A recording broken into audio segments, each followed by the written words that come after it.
Autonomisation économique des femmes et filles déplacées internes, c'est le thème du projet PISCA 2022 dont le lancement officiel a eu lieu ce jeudi 23 juin à Ouagadougou. 10 associations de la société civile réparties en 6 régions ont été sélectionnées sur la base d'un appel à candidature et chaque projet devrait permettre de lutter contre la pauvreté des déplacés internes, essentiellement rurales et féminines, mais aussi de contribuer à une meilleure intégration sociale dans leur communauté d'accueil. C'est du moins la volonté de l'ambassade de France au Burkina Faso en lien avec le contexte sécuritaire actuel du pays. Donc PISCA, c'est un outil de la coopération française, l'acronyme PISCA voulant dire projet innovant de la société civile et des coalitions d'acteurs.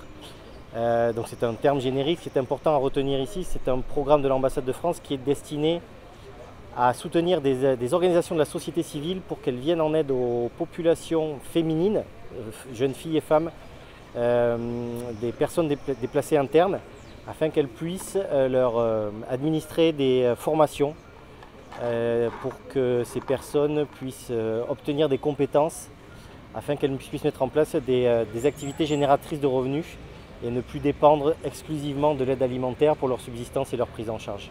De la formation à la mise en œuvre des programmes structurants de développement et de la stabilité économique des femmes, l'ensemble des ESC bénéficiaires du fonds PISCA 2022, selon sa zone d'intervention, travaillera à donner les moyens nécessaires afin que les femmes puissent se prendre en charge économiquement, retrouver une place dans la société et regagner une estime d'elles-mêmes en reprenant espoir pour un avenir meilleur.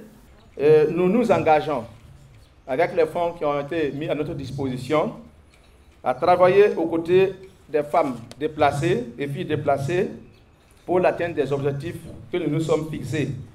Nous rassurons aux partenaires que les fonds PISCA qui ont été mis à notre disposition seront utilisés pour l'atteinte des objectifs que nous nous sommes fixés. Nous avons été bénéficiaires de PISCA 2021 et nous avons formé les femmes à la transformation agroalimentaire des céréales et des PFL. Donc ces 30 restauratrices qui vont bénéficier de l'accompagnement vont baser leurs produits de restauration sur les produits transformés par les femmes de PISCA 2021. Ensuite, nous allons accompagner des femmes en aviculture parce que dans la commune de Zignaré, on a beaucoup de déplacés internes qui habitent dans les villages et c'est difficile pour elles d'avoir le marché si c'est les transformations agroalimentaires. Donc on aura 20 femmes qui seront accompagnées en aviculture locale. Ensuite, nous allons accompagner 60 femmes dans la transformation des produits forestiers non lieux, notamment en Sumbala et en jus fait à base de produits locaux. On a essayé d'avoir des zones géographiques un petit peu différentes les unes des autres, avoir des projets qui couvraient un petit peu l'ensemble du territoire. Vraiment, non, ce qui a été le plus important pour nous, c'est la qualité du projet, la motivation du porteur de projet, sa connaissance du territoire sur lequel il était implanté et donc des communautés avec lesquelles il avait travaillé. Il y a des activités qui vont couvrir un grand panel d'activités différentes. Des femmes vont être formées à la teinture, à la couture, à l'élevage, à la transformation agricole, mais aussi au recyclage des déchets, à la fabrication de foyers améliorés pour économiser le bois. Donc voilà, c'était aussi cette originalité qui a compté pour nous. Le fonds PISCA, projet innovant des sociétés civiles et coalitions d'acteurs, est un instrument d'appui de la coopération française et destiné aux projets portés par la société civile, financé par l'ambassade de France au Burkina Faso à hauteur de 393 millions de francs CFA pour cette année 2022.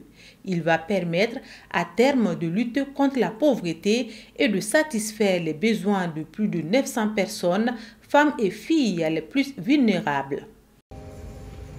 Jeune future maman à l'âge de 15 ans, petite adolescente, moi qui devrais être sur les bancs comme les autres enfants.